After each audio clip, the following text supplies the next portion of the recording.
Let's talk about something you just mentioned.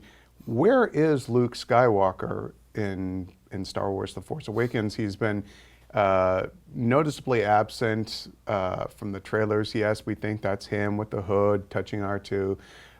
We heard voiceover that was largely from Return of the Jedi with maybe one tweaked line, but where's Luke Skywalker? What's going on? What do you guys think?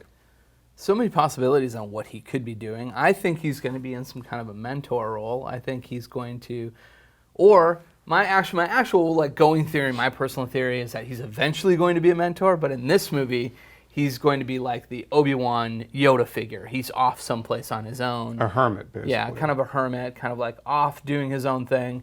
And I think I think R2's with him. Like, but I don't know where C-3PO is. But so those guys might be split up. That's my guess. But other people have said, and there's that J.J. Abrams video that backs it up, that he could have gone to the dark side, perhaps. I don't know. Yeah. Yeah, I think that's the big mystery people are sort of leaning into. Like, has Luke gone to the dark side? Is that why his presence is being kept a secret? We don't see him on the trailer or on the poster. We don't necessarily see him in the trailer. We don't know if that's actually him. And then he got second billing on the poster as well, which is something we noticed. Harrison Ford, who plays Han Solo, obviously, is top billing. Yeah. But to me, what that says, and I think this is sort of going along with your mentor role. Maybe he is of the dark side, maybe he is going to be a mentor for these characters, but I think I'm expecting maybe there's a quest to find Luke in this in this movie, or he's someone who just really comes into it in the third act of the movie. And I could see this being Han Solo's movie and him playing the biggest role, and then Luke maybe playing a bigger role in future movies, and that's why we see him get second billing, and that's why he has largely been absent. I have a theory that's just formulating in my brain. So this might be complete crap, or maybe I'm onto something. You know, the Empire's not gone.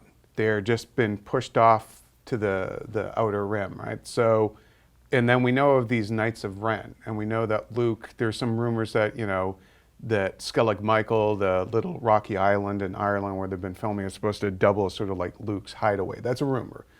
But it sounds right because I believe he's been on the shoot, according to press reports. And we saw the Knights of Ren in the latest trailer, a group of them. And I think they're in like the rain or something. All right, so here's my theory.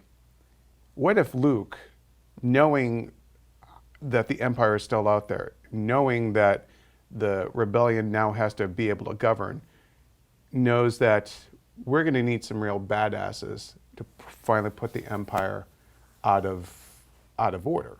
Out of order, first order. But so he starts these Knights of Ren, thinking like, okay, you have to be tougher, badder, than I was, but it gets out of control. And so now what started as good intentions of like, I'm going to create this little order of this little group of badass Jedis to go and maybe take out these guys. What if one of them looks at the Empire and is like, they're actually onto something, or like, your dad was a great man, or whatever, And so he created this thing that ends up biting him in the ass, and now he has to go and stop it. Well, one interesting thing, there's a totally interesting theory. One thing that I think is kind of crazy about this whole thing is like, we don't actually know what. Now I lost my train of thought. We don't actually know what Chris is talking about. I don't actually know what I was going to say next. If you know, let us know in the comments. No, I really like that theory, and you could easily see that lending to the theory that Kylo Ren is somehow related to the Skywalkers, either Han and Leia's son, or maybe Luke's son, or something like that he could be this protege, this Padawan. Yeah, I really like that theory, and I think that could add some interesting Because it adds into some of the political stuff that the Star Wars, the prequels touched on too, like the idea that the Empire rose out of sort of the weakness of their own political system, and that they were able to rule for so long. And so I'm just wondering, like the Knights of Ren, I mean, you put knights in something, that connotes nobility, something good, Yeah. So, but if they started off as something good and it went bad, and the dark side, like you just couldn't straddle that line the way Luke had to. Yeah. Where, Luke didn't really get badass until he did kind of sidle up to the dark side. You have to know temptation in order to resist it, Yeah. And that was what that J.J. Abrams conversation that Chris had mentioned earlier was about, which was this 10-year-old? Yeah, it's like 2005 episode of Dinner for Five. It used to be the missed that Favreau show. show, and then Kevin Smith hosted this one. And Kevin Smith was talking with Mark Hamill about how It was they're Mark Hamill, J.J. Abrams, Stan Lee, and Jason Lee all sitting at a table. no talking. big no small group of nerds, but so Mark Hamill said that for Return of the Jedi he initially had pitched to George Lucas to make Luke go to the dark side, but Yeah. they determined that it was too dark of a turn Yeah. for him, but then maybe JJ got some ideas from that when he wanted to have Yeah, Luke it's a dabble in the dark fascinating side. thing. I mean, just the fact that these two guys, 10 years before they would make this movie, are just happen to be sitting around together on camera talking about, hey, what would have, ideas about Luke Skywalker. It's a great little And your fun. theory also, in the trailer, we hear Kylo Ren say, "I will finish what you started," and that said while he's looking at this sort of mangled, burned Darth Vader helmet. But what if he's actually talking to Luke? Yeah. Yeah, even it's in the cut, so we don't know if Yeah. he's talking to Vader or not. So my point I was going to make earlier is I don't, at least, maybe this has been explored in fiction, but I don't have a sense of whether the galaxy at large knows what Luke did.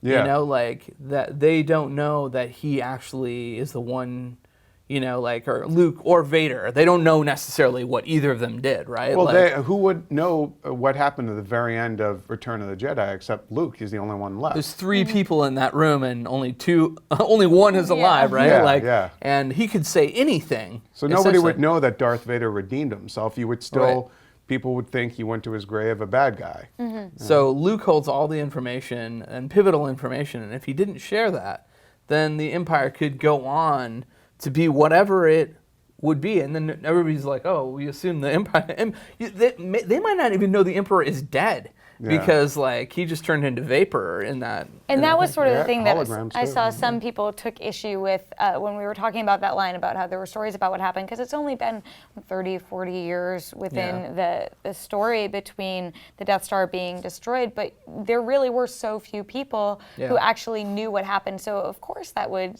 spiral out to being some sort of myth. Like even if you have video footage of the Death Star being destroyed, only we as the viewers really have the intimate It's knowledge. funny. of Nobody what happened. recorded anything. If you look back at it, that goes to show that nobody could conceive of the internet when planning these movies way back in the day, because we live in a time when information is everywhere, even footage from like World War One. You know, so so we have to believe that they're this advanced civilization, but nobody has any way to share information. There's no media.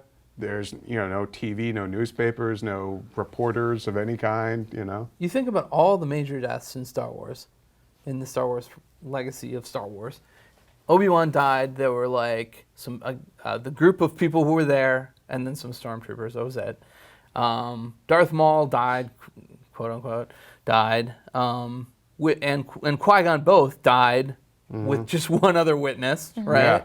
Mace Windu, handful of people there when he died. Well, I mean, they found him on the Emperor sidewalk. That's true. There's that, yeah. But I mean, think about it. I think all the these, guy whose windshield he splattered all over. all these scenarios are just a couple people's telling of that. Yeah. So really, it was only the Emperor's order of the destruction of the Jedi that would have been widespread enough that people would know. But then they would think that all There are Jedi more were witnesses to wiped the out. OK Corral than there. yeah, have been right. in most of So these, all these deaths in the Star Wars universe are really subject to interpretation, and It's fascinating when you think about it. Yeah. We want to know what you guys think. Do you think Luke Skywalker went to the dark side?